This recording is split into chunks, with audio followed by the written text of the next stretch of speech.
Kita lupa untuk menikmati hidup, bersyukur. Nah, orang-orang healthy minded ini, orang-orang yang senantiasa bersyukur. Dia lebih terbuka dan tidak baper. Ini dari saya ya, istilahnya tidak baper itu. Tidak emosional, tidak sensi. Jadi pikirannya cerah.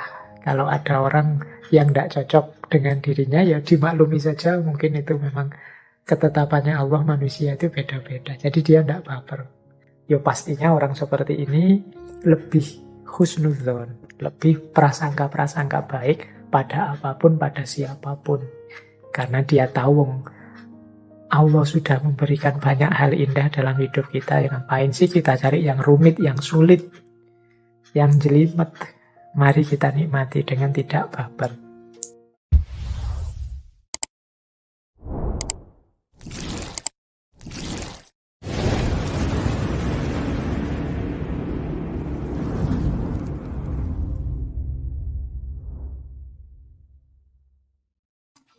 Assalamualaikum warahmatullahi wabarakatuh.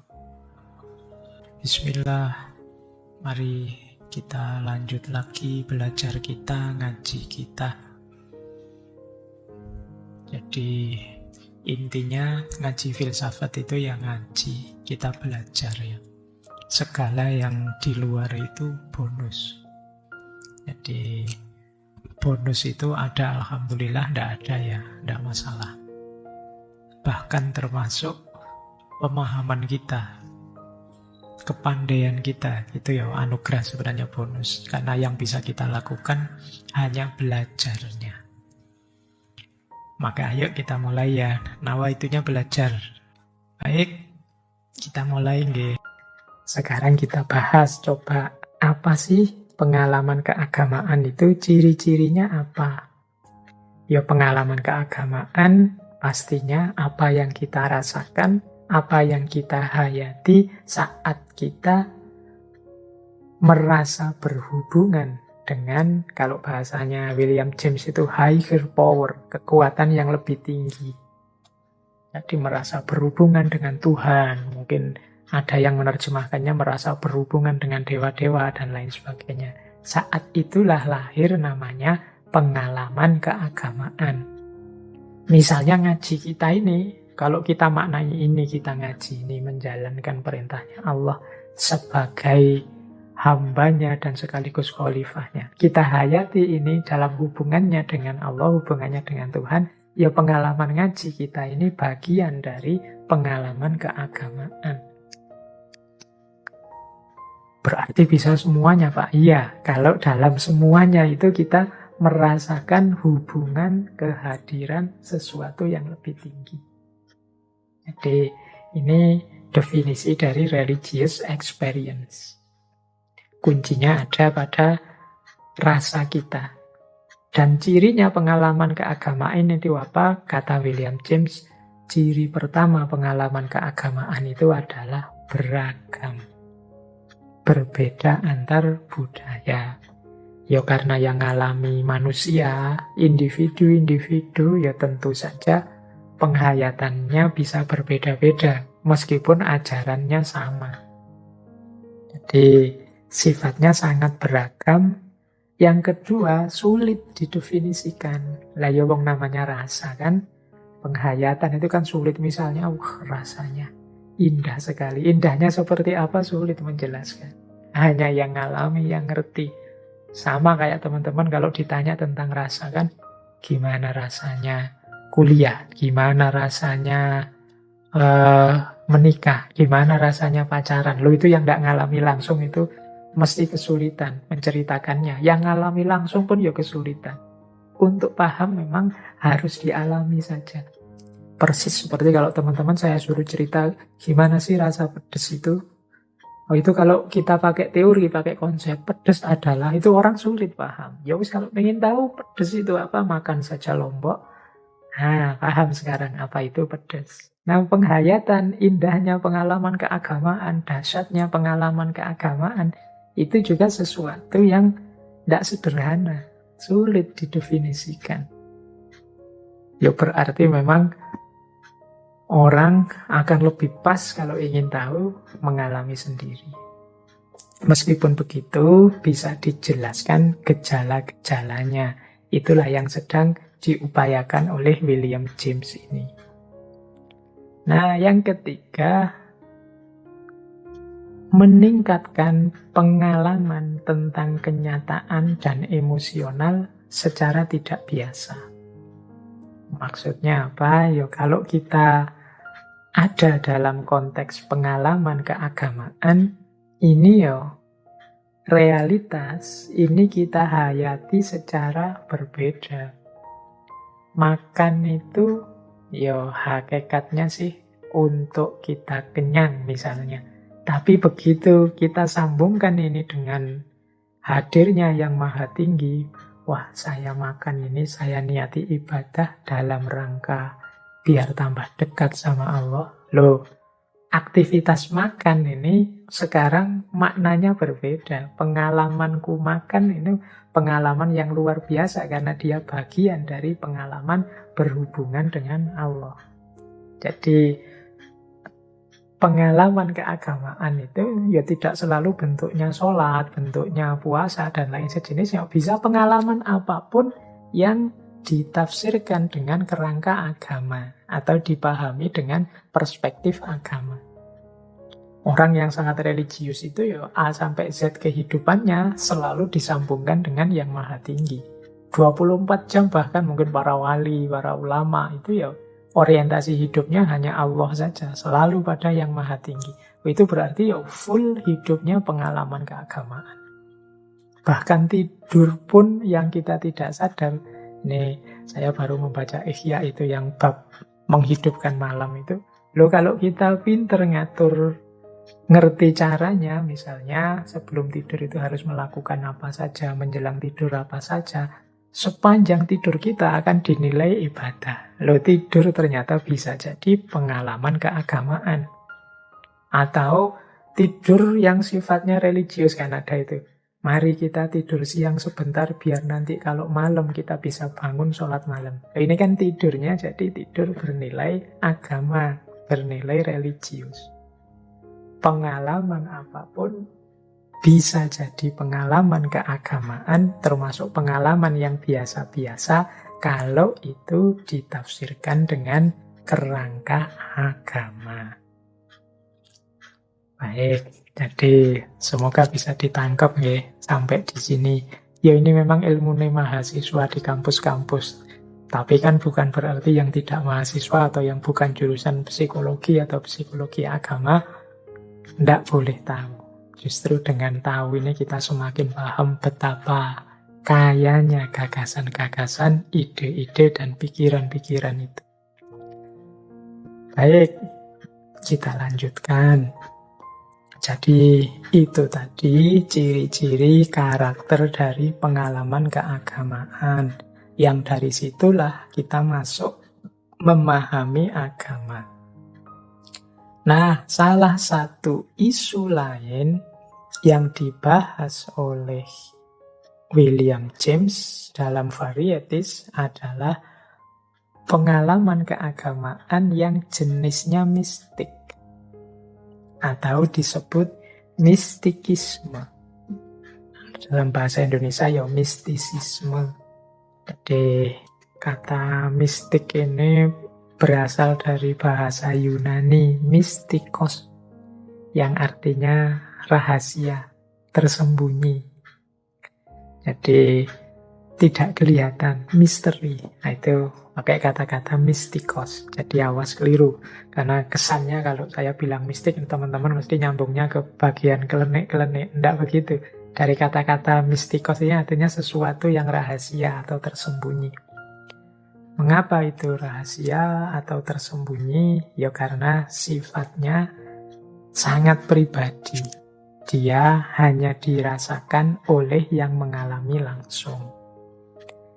Nah, pengalaman mistik ini, kata William James, mudahnya adalah pengalaman kesatuan.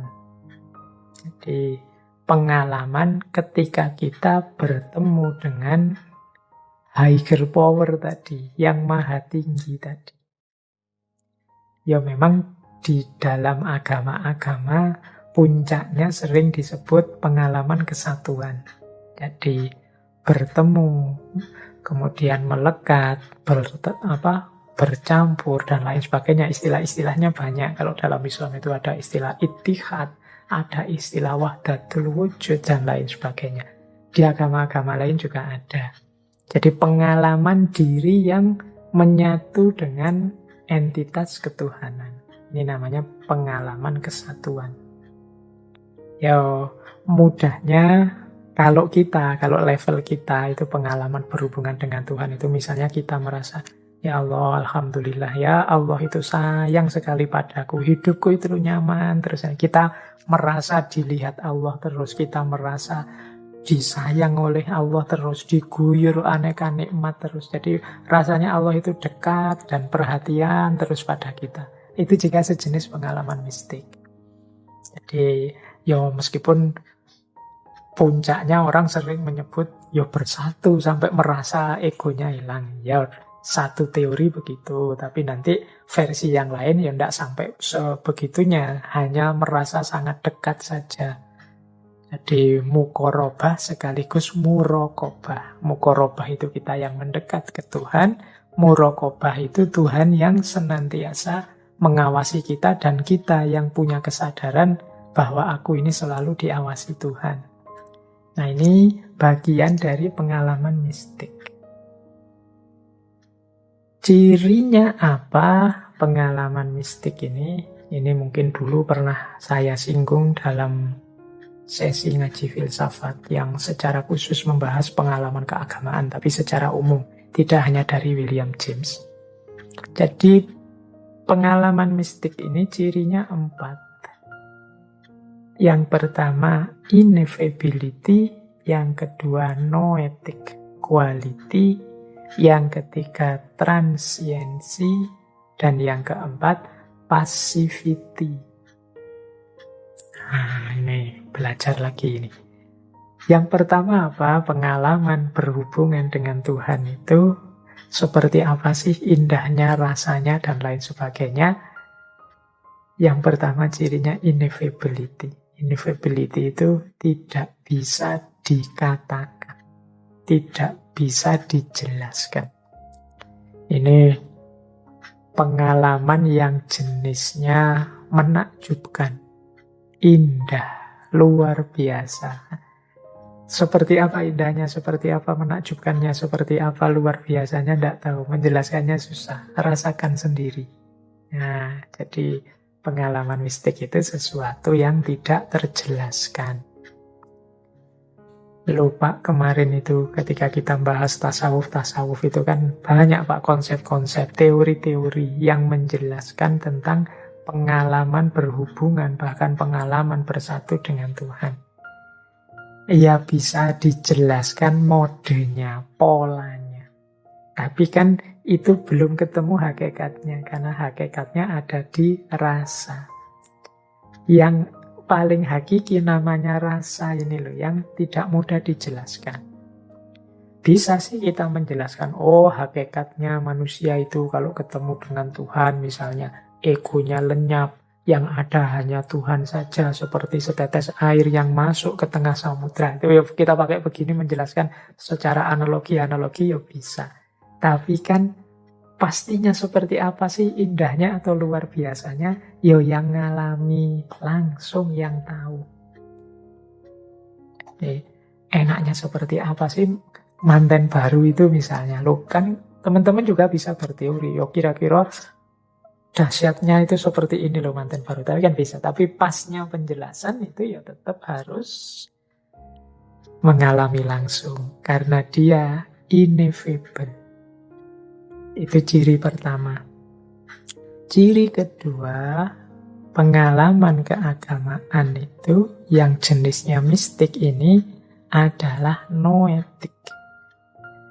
Noetik itu mungkin mudahnya mencerahkan. Jadi membuat orang punya pemahaman baru terhadap hidup. Membuat orang punya kesadaran baru terhadap hidup. Nah ini namanya noetik. Jadi setelah mengalami hubungan yang intensif, dekat dengan Tuhan, itu biasanya terus kita tercerahkan. Cara kita memandang dunia mesti berbeda. Cara kita menjalani hidup pastinya juga berbeda. Karena pemahaman kita sekarang berubah. Ini kalau dalam tasawufnya Imam Ghazali kadang disebut makrifat. Makrifat itu orang yang sekarang tahu hakikat sejatinya hidup ini. Terbuka matanya, tercerahkan. Dia sadar mana yang hakiki, mana yang tidak hakiki. Makna hidup yang sejati itu apa. Yang ini tidak bisa diperoleh hanya dari buku-buku. Dari buku kita tahu teorinya. Tapi rasanya dan keterbukaan itu seperti apa, ya kita harus ngalami sendiri langsung. Jadi itu yang ciri kedua. Pengalaman beragama itu sifatnya noetik. Mencerahkan, melahirkan pemahaman baru. Yang ketiga, transien. Nah, transiensi. Maksudnya transien atau transiensi itu dia bersifat sementara. Ya tidak terus-terusan. Manusia itu yang makhluk bumi. Tidak bisa dia mengalami momen kagum itu terus-terusan. Pasti nanti ada redanya. Ya kan kita kagum terus melongo. Melongo itu kan ya tidak terus-terusan kan. Ya kalau sudah yang luar biasa itu menjadi biasa atau momennya lewat, ya tidak wow lagi. Nanti menjalani hidup lagi, mengalami itu lagi. Jadi dia tidak konstan terus-terusan. Ya tidak, kemudian kalau teman-teman jangan keliru tentang wah ini beliau ini wali. Berarti 24 jam, 7 hari, 30 hari dalam sebulan, 7 hari dalam seminggu ini mesti orang ini keramat-keramat terus isinya.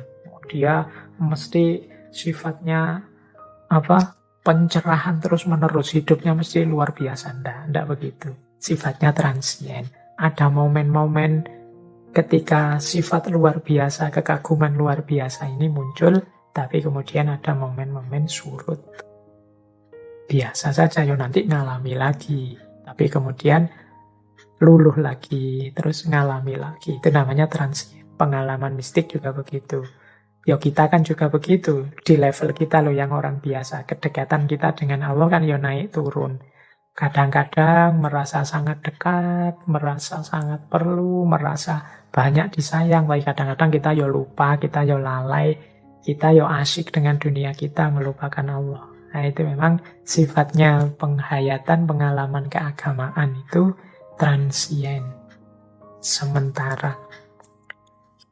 Yang keempat, passivity. Passivity ini artinya pasif, di luar kontrol kita. Jadi kita tidak bisa mengatur biar saya mengalami kesatuan yang mengagumkan. Kita tidak bisa momen takjub terkejut itu kan tidak bisa diatur. Ya kalau diatur, direncanakan mungkin tidak jadi tidak jadi tercerahkan prosesnya kita sadari. Pengalaman mistik ini luar biasa karena kita ini hanya menunggu dianugerahi, menunggu dilimpahi. Sifatnya pasif. Kita tidak bisa merancang sendiri lahirnya pengalaman itu.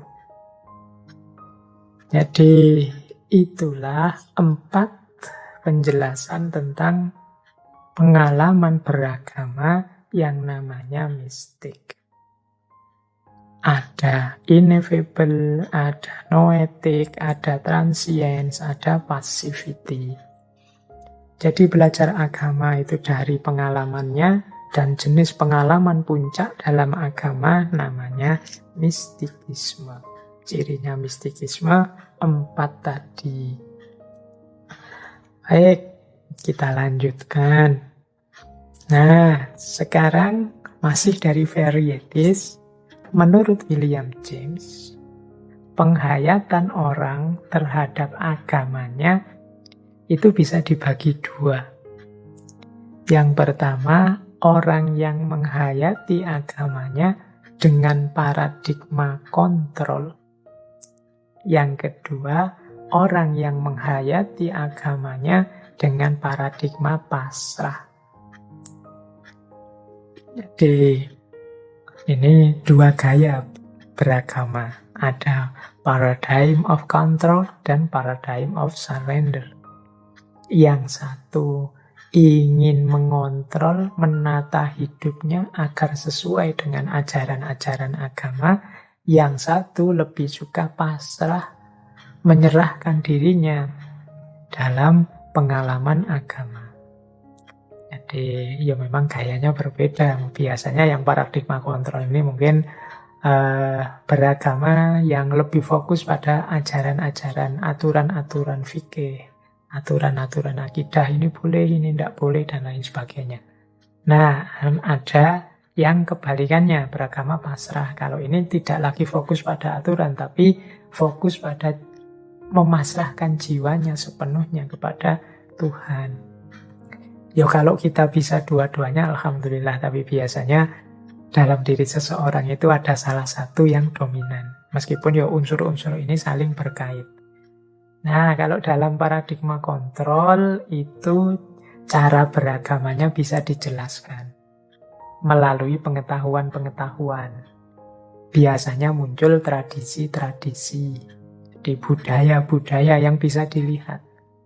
Nah, ini paradigma kontrol. Hasilnya yang namanya religiusitas. Bagaimana manusia menghidupkan religinya, agamanya, sejak dari pikiran sampai kemudian diwujudkan dengan tindakan. Jadi dalam paradigma kontrol ini, seseorang menata keberagamaannya. Apa yang harus saya percaya, apa yang harus saya lakukan, apa yang harus saya pahami, saya jalani. Ini ditata. Ini paradigm of control. Tapi ada juga orang yang tidak fokus ke situ. Tidak fokus ke situ itu tidak fokus pada apa saja yang harus aku pahami, aku ketahui, dan aku jalankan secara tertib, terkontrol. Tapi dia lebih fokus pada bagaimana aku menyerahkan diriku, memasrahkan diriku sepenuhnya kepada Dia yang Maha Tinggi.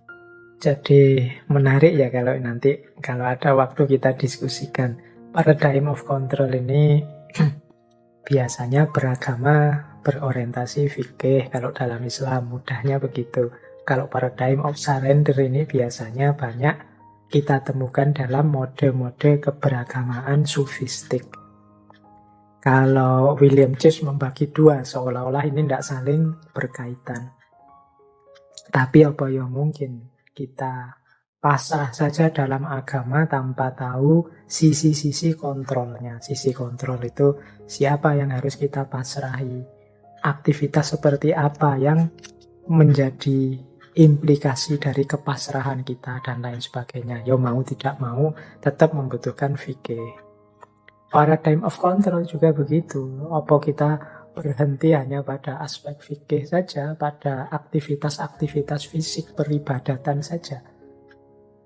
Karena kalau hanya berhenti di situ, kita akan kehilangan kedalaman yang hakiki dari agama, yaitu kepasrahan kepada Tuhan, kemudian melibatkan aspek rasa dan spiritualitas. Ini sebenarnya dua-duanya penting, tapi memang dalam cermatannya William James, orang itu biasanya ada kecenderungan-kecenderungan yang lebih kuat.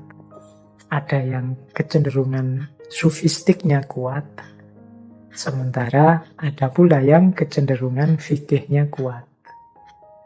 Mana yang lebih penting? Ya dua-duanya penting, cuma biasanya saling mendukung, saling menguatkan. Meskipun seringkali terjadi juga saling kritik, saling menjatuhkan dari dua paradigma ini. Misalnya yang fikih menganggap orang tasawuf itu sesat, sementara yang tasawuf menganggap orang fikih itu dangkal. Ya kalau sampai level ini ya berarti ya dua-duanya sudah ada di jalur yang keliru. Baik, ini paradigm of control dan paradigm of surrender. Menarik, nanti kalau ada waktu bisa kita diskusikan. Nah, ada lagi gagasan menarik dari William James sehubungan dengan pengalaman keagamaan ini, yaitu orientasi beragama yang berbeda dari orang yang kondisi jiwanya berbeda. Jadi ada orang yang orientasi beragamanya, kata William James, namanya healthy minded. Orang beragama dengan pikiran yang sehat. Istilahnya healthy minded. Ada juga orang beragama yang didasari oleh sick souls. Jiwa yang sakit, jiwa yang menderita.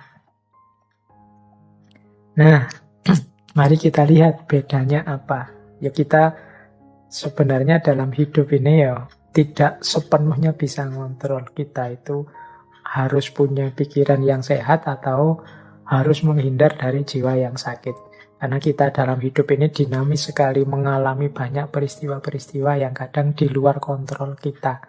Sehingga meskipun kita inginnya selalu sehat, lahir batin pikiran, tapi kadang-kadang momen-momen tertentu membuat jiwa kita tersakiti.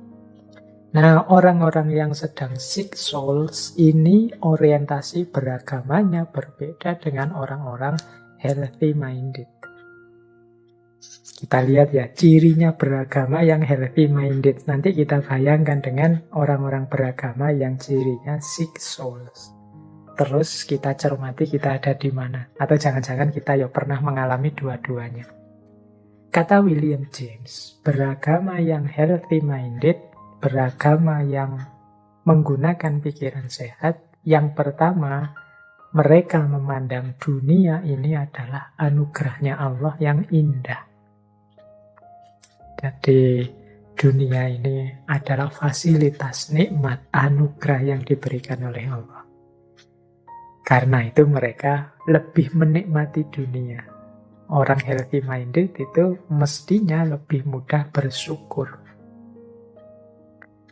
Nah, ciri kedua orang healthy minded itu biasanya mereka tidak butuh argumen-argumen, analisis-analisis mendalam. Mereka sudah menikmati kok dengan pemahaman-pemahaman dasar saja.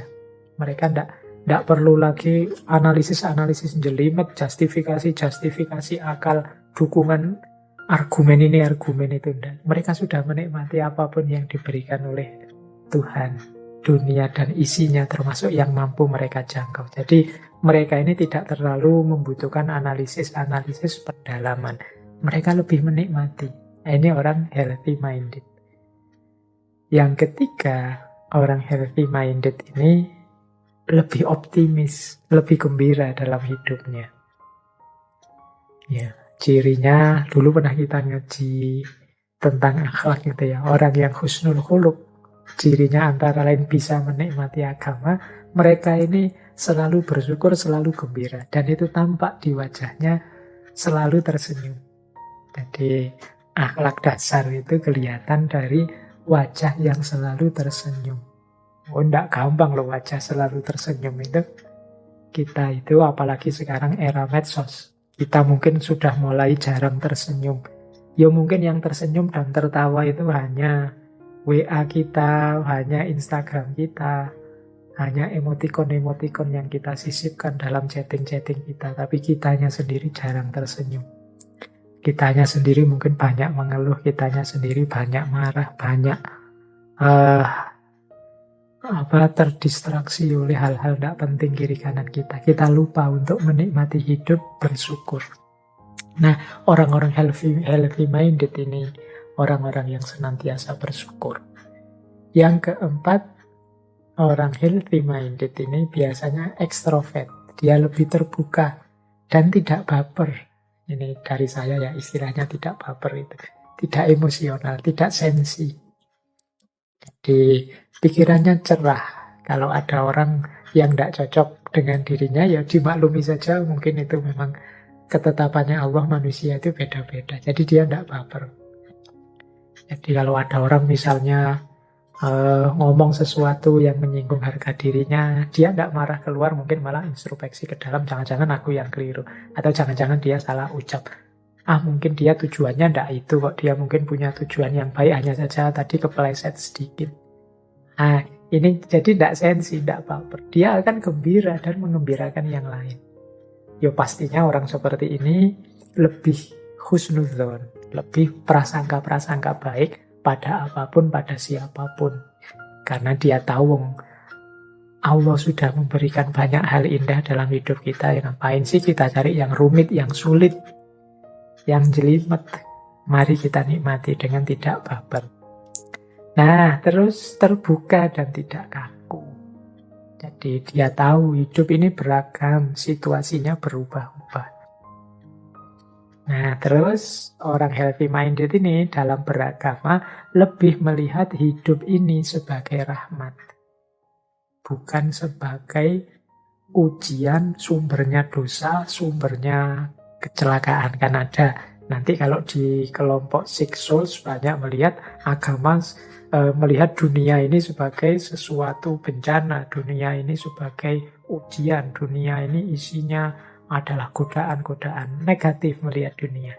Nah, orang-orang healthy minded ini lebih positif. Mereka melihat dunia sebagai ladang cinta dan kasih sayang, bukan ladang dosa dan kemurkaan. Nah, kemudian orang-orang healthy minded ini tidak merekomendasi hidup yang anti dunia atau menjauh dari dunia. Mereka bisa menikmati dunia sekaligus dekat dengan Tuhan. Jadi, tidak masalah untuk dekat dengan Allah itu tidak harus diberi syarat menjauh dari dunia. Bahkan dunia bisa kita kendarai, bisa kita manfaatkan untuk jadi jembatan kita semakin dekat dengan Allah.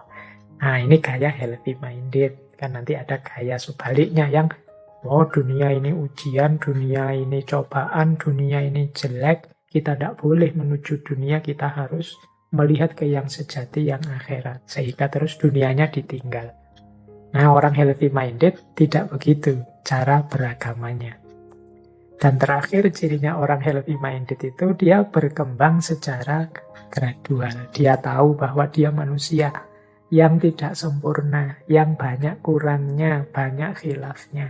Tapi dia siap memperbaiki diri setahap demi setahap, selangkah demi selangkah. Inilah cirinya orang yang healthy minded. Jadi ya memang kelihatan lebih cerah hidup ini kalau kita beragama dengan healthy minded atau dengan pikiran yang sehat. Nah, kebalikan dari beragama yang healthy minded adalah beragama yang sick souls. Jadi sick souls ini yang muncul dari jiwa-jiwa yang sakit. Orang-orang dengan jiwa yang sakit ini melihat hidup sebagai penderitaan. Mungkin dia pernah ngalami musibah, mungkin dia pernah ngalami konflik, atau mungkin dia punya trauma-trauma tertentu. Sehingga menurut dia, selain agama, selain Tuhan, semuanya tidak penting. Semuanya adalah penderitaan. Hidup ini adalah penderitaan. Maka kita harus mendaki jalan spiritual. Nah, jadi agama menjadi mungkin ya dalam tanda petik pelarian mereka dari berbagai musibah penderitaan, khususnya penderitaan batin yang mereka alami. Ya penderitaan batin itu mungkin konflik, rasa bersalah, rasa jauh dari Tuhan, mendapat musibah, tertimpa kejahatan tertentu. Itu kan orang banyak sekali mengalami peristiwa-peristiwa traumatik mengejutkan jiwanya. Nah, ini orang-orang sick souls. Nah, orang yang semacam ini ya ciri utamanya tentunya kebalikan dari healthy minded tadi. Ini keberagamaannya adalah keberagamaan yang murung. Keberagamaan yang tidak ceria. Cirinya paling tidak 4. Yang pertama pesimis. Tidak optimis. Mereka ini mungkin punya pandangan dunia ini memang penjara bagi kita. Biarlah di dunia ini penderitaan. Nah, tidak ada kebahagiaan di dunia ini. Tidak apa-apalah dunia dikorbankan, yang penting aku harus selamat di akhirat. Ini gaya pesimis.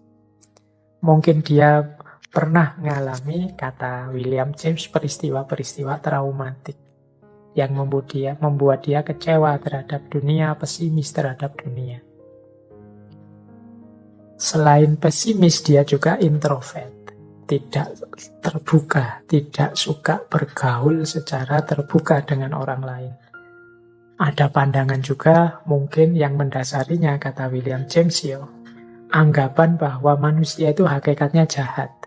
Manusia itu hakikatnya ambisius. Manusia itu hakikatnya penuh hawa nafsu. Maka kalau ingin selamat, jangan terlalu banyak dekat bergaul dengan orang lain. Karena kita akan terpengaruh, kejernihan kita akan tercemari. Makanya kebanyakan orang-orang Six Souls ini lebih tertutup, lebih introvert. Kemudian biasanya orang-orang ini pasif. Jadi pasif itu pokoknya saya pasrah saja segalanya kepada Yang Maha Kuasa. Mungkin hidupku yang seperti ini itu memang takdirnya, ketentuannya. Biarlah aku nikmati penderitaan ini. Terus dia pasif. Jadi dunianya ditinggalkan dengan orientasi ke akhirat atau ke kekuatan yang maha tinggi. Jadi dia tidak mau berusaha. Nah, ini ciri ketiga orang-orang beragama yang dalam kondisi Six Souls, kata William James. Dan yang terakhir, kalau tadi yang healthy minded itu sadar bahwa dia harus berubah setahap demi setahap, biasanya orang-orang dengan Six Souls ini mengalami proses ingin langsung jadi orang yang baik tiba-tiba 100%. Jadi 180 derajat dari sangat jelek jadi sangat baik. Entah dengan cara apa, pokoknya tiba-tiba saja kayak orang melakukan pertobatan yang langsung. Nanti ini kalau dalam teorinya William James sering disebut konversi. Jadi perubahan mendadak yang tiba-tiba. Nah, ini jadi ciri dari Six Souls ini. Jadi jiwa yang merasa penuh penderitaan, menganggap dunia ini isinya adalah penderitaan, manusia itu semuanya jahat. Untuk menjaga kejernihanku dan hubunganku dengan Tuhan, aku harus menjauhi dunia, menjauhi manusia. Nah, ini proses ini biasanya diawali dari konversi. Konversi itu perubahan drastis. Konversi itu pembalikan terhadap orientasi hidup.